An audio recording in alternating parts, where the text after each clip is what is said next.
Hello दोस्तों, यहाँ पर मुख्यमंत्री शिवराज सिंह चौहान की तरफ से बहुत बड़ी खबर आई है कि उन्होंने एमपीपीएससी की एज लिमिट बढ़ा दी है। सुनिए आप लोग खुद। तमाम बातचीत के लिए आगे बढ़ते हैं। भोपाल से ही बड़ी खबर, पीएससी परीक्षा पर सरकार ने बड़ा फैसला लिया है। अधिकतम आयु सीमा में 3 साल की वृद्धि कर दी है। अधिकतम आयु सीमा में 3 साल की वृद्धि एक बार के लिए होगी। कोरोना के चलते तैयारी करने वाले हजारों छात्र ओवर एज हो गए थे। यही वजह है कि सरकार ने यह फैसला लिया है। अधिकतम आयु सीमा में 3 साल की वृद्धि कर दी गई। मुझे कई बच्चे मिले कोविड के कारण, पिछले वर्षों में पीएससी की परीक्षाएं नहीं हुई, स्थगित हो गई थी और इसके कारण कई बच्चे ओवर एज हो गए और उन्होंने मुझसे आग्रह किया था कि परीक्षा ना होने के कारण जो बच्चे ओवर एज हुए हैं उनके साथ अन्याय हो रहा है और इसलिए एक बार के लिए जो अधिकतम आयु की सीमा है पीएससी में परीक्षा देने की, उसको 3 साल के लिए बढ़ाया जाए ताकि बच्चों के साथ न्याय हो सके।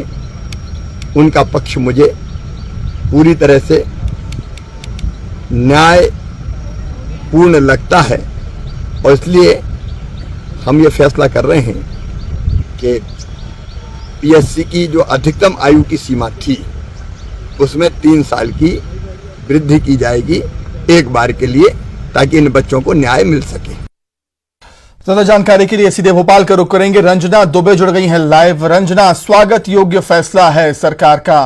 कोविड के चलते परीक्षाएं नहीं हुई थीं और छात्र ओवर एज हो चुके थे। रंजना।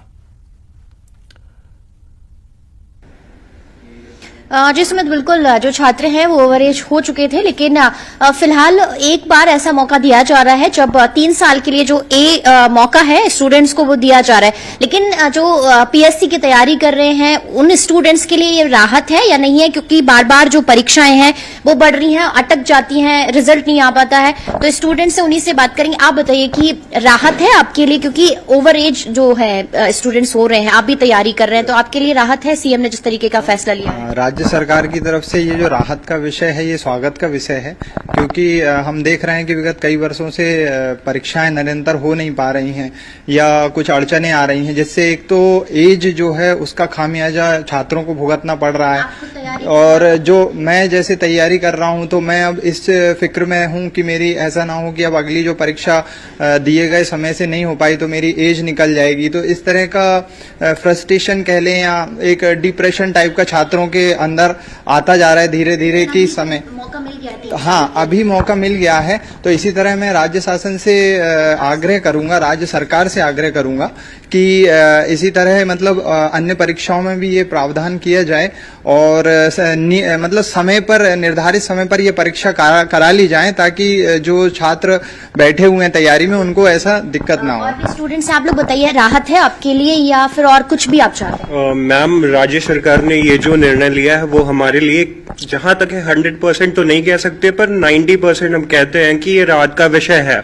और इसके साथ ही साथ इन्होंने जो एज रिलैक्सेशन दिया है सेवानिवृत्त लोगों को, तो वो इनको नहीं करना चाहिए, क्योंकि उनका अगर ट्रांसफर नहीं, हाँ वो नहीं होगा, सेवानिवृत्ति नहीं होगी तो हमारी नियुक्ति कैसे हो सकती है? पद खाली नहीं मिलेंगे, जिसके वजह से हम सेलेक्ट नहीं हो सकते हैं उस चीज के लिए। आप क्या चाहते हैं, समय पर परीक्षाएं हो, समय पर रिजल्ट जारी किया जाए? जी मैम, जैसे अगर आप बात करें तो फिर मैं बहुत दिन से भोपाल में रहता हूँ।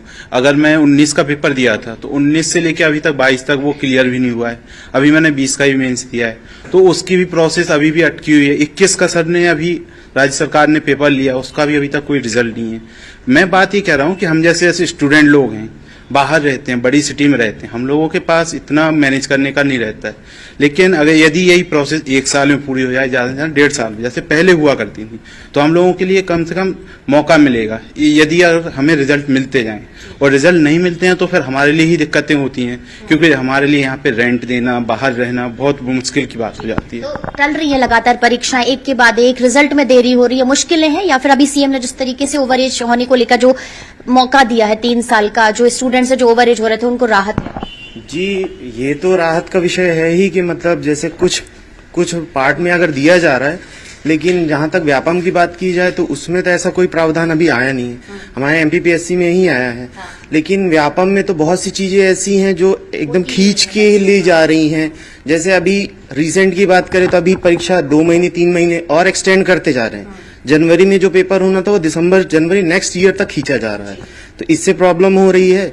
और मिडिल क्लास स्टूडेंट के लिए हर जगह सरवाइव करना थोड़ा तो कुल मिलाकर रंजना हम कह सकते हैं कि स्वागत योग्य फैसला है और छात्रों का भी ये कहना है कि स्वागत योग्य। और दोस्तों देखिए यहाँ पर एमपीपीएससी ने ऑफिशियल नोटिफिकेशन भी जारी कर दिया है, जिसको आप स्वयं पढ़ सकते हैं। और ऐसे ही नई खबरों के लिए चैनल को सब्सक्राइब करें।